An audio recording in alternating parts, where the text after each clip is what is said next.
ये कहानी एक ऐसे इंसान की है जो ना सिर्फ अपने लिए बल्कि समाज के हर उस इंसान के लिए खड़ा होता है जिसके हक छीने गए, जिसका हक शायद हिंदुस्तान का कोई कौन ऐसा होगा जिस सदियों तक चली हुई आजादी की जंग में इसने योगदान न दिया हो। लेकिन दुर्भाग्य यह है कि इनके त्याग, शौर्य और बलिदान की कहानियां नई पीढ़ी तक पहुंची ही नहीं।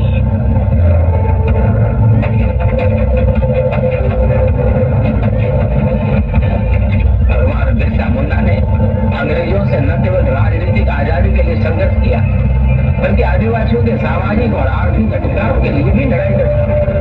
अंधेरे से भरे जीवन में सूरज की तरह चमक निकली।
मैडम। क्या बोल रहे हो?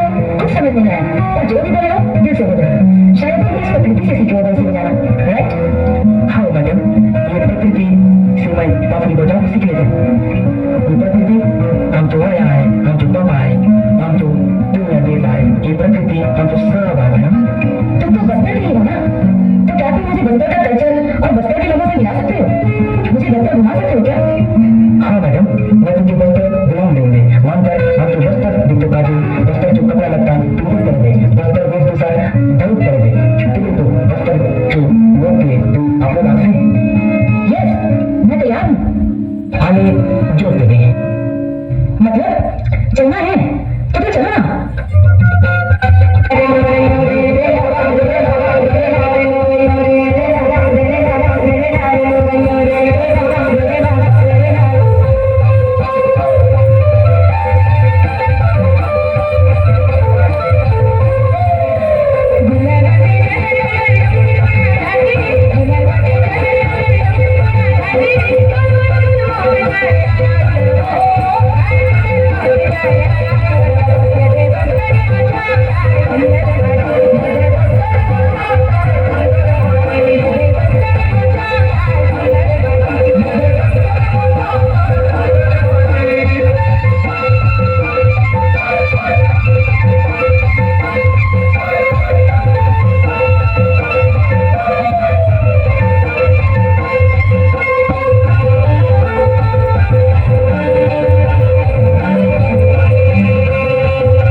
Thank you.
इसके बदले में वो लोग मुझे 3 अंदर आए। ना मुझे वो जंगल चाहिए, ना उसमें रहने वाले आदिवासी, ना उनकी मदद करने वाला कोई इंसान। बाहर प्रेस वाले आए, कोई सबूत उनके हाथ नहीं लगना चाहिए, सब कुछ मिटा दो। इस जंगल में जो कुछ हुआ है उसकी भनक किसी को नहीं लगनी चाहिए। सुबह तक जंगल में एक भी हाथी जिंदा नहीं बचना चाहिए, और ना ही वहाँ का कोई आदिवासी। नामो निशान मिटा दो। Okay madam. असली राक्षस आ रहे हैं, जाकर अपने लोगों को और इस जंगल को राजीना से बचा। अब मेरी बात ध्यान से सुनो, जंगल पर कब्जा करने के लिए वो कुछ भी कर सकते हैं। हम कहीं नहीं जाएंगे, यहाँ अगर कदम रखा तो काट डालेंगे। अगर वो पास आए तो तुम उन्हें मार सकते हो, और वो बुजुर्गों की तरह दूर से तुम लोगों पर गोलियां बरसाएंगे। अब वो राज बेटे जाना, रानी राज तुम दो जाना। आज हम ब्रिटिश रानी का वध कर दिए, आज से रानी राज समाप्त होता है और हमारा स्वराज शुरू होता है।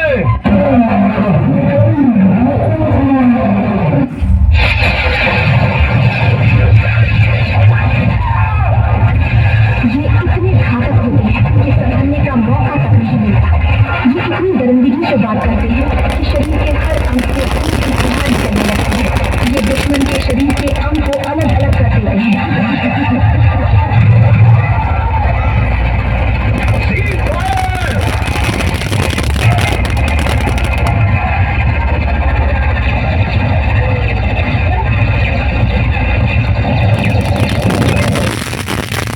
कबीले के सेनापति से अपने सैनिकों की ऐसी बुरी हालत नहीं देखी गई। सैकड़ों सालों में पहली बार इस सेना को हार का सामना करना पड़ा। वो समझ चुका था कि उसके कबीले का अंत नजदीक है।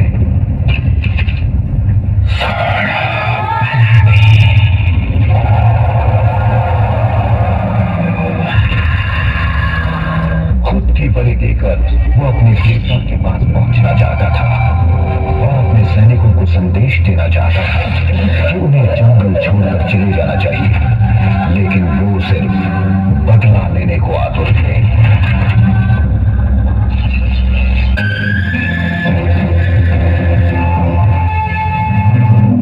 मेरे साहब अब ऐसा कीजिए कि बिरसा मुंडा की लाश को चुपचाप चला दो, किसी को कानों कान खबर नहीं होनी चाहिए। अब हम सभी माटी की संतान, जब जब इस धरती पर जुल्म, अत्याचार और शोषण का गहरा अंधेरा छाएगा, तब तक हमारा धरती आगा उन गुलामों की मशाल लेकर आएगा। मुझे नहीं मालूम सब लोग इस देश के बारे में क्या सोचते हैं, और मैं ये सोचता हूँ कि जिसने हमको जन्म दिया उस मिट्टी को कैसे भूले, जिसकी कोख में खाया खेला, जिसकी बाहों के झूले झूले। कि मेरी हस्ती चाहे मिट जाए, मैं इसे नहीं मिटने दूंगा। करता हूँ अब ये वादा, मैं देश नहीं झुकने दूंगा, मैं देश नहीं झुकने दूंगा। पत्थर से लिखी इबादत है ये, कोई तोड़ न पाएगा। जो भी आंख दिखाएगा वो धराशायी हो जाएगा।